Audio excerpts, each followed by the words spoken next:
Les vacances, c'est le moment où les apprenants peuvent et sont tenus de se reposer compte tenu de tout ce qu'ils ont fait comme tâche, apprentissage au plan pédagogique. La période des vacances doit être gérée avec beaucoup de précautions.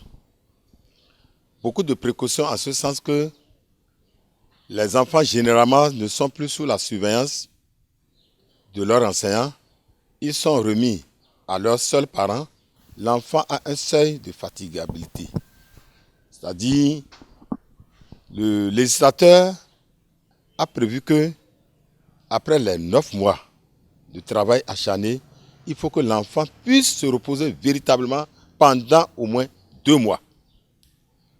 Mais ce repos, les parents peuvent le gérer autrement, en demandant, en permettant aux apprenants de changer de milieu, ce qu'on appelle généralement aller en congé auprès d'un autre parent, d'aller en colonie de vacances avec ses pairs pour découvrir peut-être le parc national et pour aller dans un autre milieu pour les enfants du Nord qui n'ont jamais peut-être vu la mer, aller peut-être à la plage.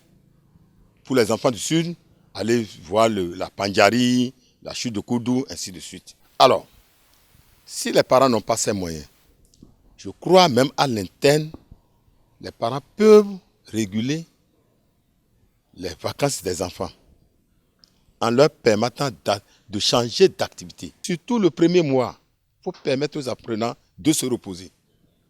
Cours de vacances, renforcement à la maison, éviter. Les parents doivent éviter ça là. Ce renforcement généralement ne sert à rien. Je pèse bien les mots. C'est un renforcement qui ne sert à rien.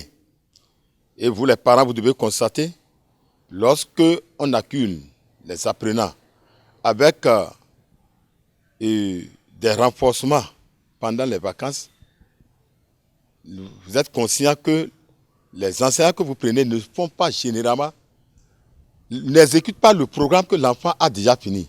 Mais ils s'attellent à dévancer le cours du professeur pour la prochaine classe. Bon, apparemment on croit que ça aide véritablement les enfants, mais la limite de ce renforcement ne dépasse jamais le seuil du premier mois.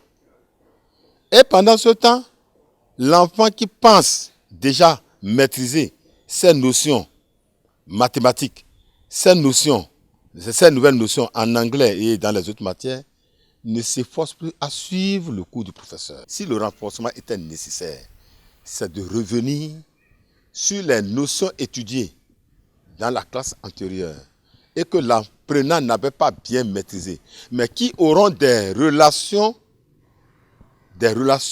avec la nouvelle classe. Ce renforcement ne doit pas prendre tout le temps à l'apprenant pour qu'on le limite dans cette distraction. Les moments de vacances sont des moments par excellence de distraction, d'épanouissement, et l'enfant a le loisir de faire tout. L'enfant par essence est jeu. Se demander pourquoi l'enfant joue, c'est se demander pourquoi il est enfant et pourquoi il vit. Lorsqu'il a eu à faire ses activités pendant les vacances, ça lui procure de l'énergie.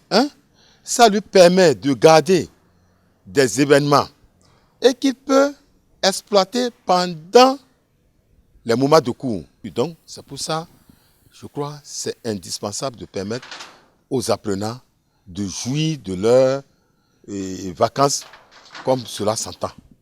Donc, on ne saurait prendre les vacances pour autre chose, pour dire, tu es en vacances, c'est le moment plus que jamais de prendre tes cahiers et du matin jusqu'au soir, on compile l'enfant, on l'écrase, on le soumet à des activités pédagogiques à ne pas en finir. Ce n'est pas bon. Ce n'est du tout pas bon.